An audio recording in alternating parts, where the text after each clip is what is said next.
Hi అండి, అందరికీ good morning. అందరు ఎలా ఉన్నారు? అందరికీ కార్తీక పౌర్ణమి శుభాకాంక్షలు. ఇప్పుడే గుడికి అయితే వెళ్ళేసి వచ్చాము. ఇప్పుడు శివాలయానికి వెళ్తున్నాము. వినాయకుడి గుడికి వెళ్ళాం. ఇంకా మా ఊర్లో ఉండే సీతాలమ్మ గుడికి వెళ్ళి చక్కగా 365 ఒత్తులు వెలిగించి వచ్చామన్నమాట. కంపల్సరీగా శివాలయానికి అయితే వెళ్ళాలి కదా పౌర్ణమి రోజు.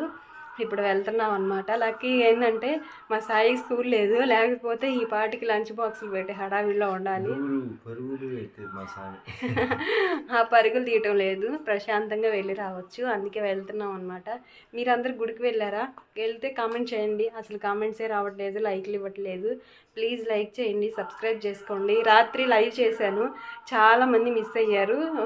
మొన్న వచ్చారు కానీ రాత్రి అయితే రాలేదన్నమాట. గంట లైవ్ ఉంది, కావాలంటే ఇస్తాను, చూసుకోండి లైవ్ది. ఓకే, గుడికి వెళ్ళే టైం అవుతుంది కదా, వెళ్ళి అక్కడ కూడా వీడియో తీద్దాము కుదిరితే. బాయ్.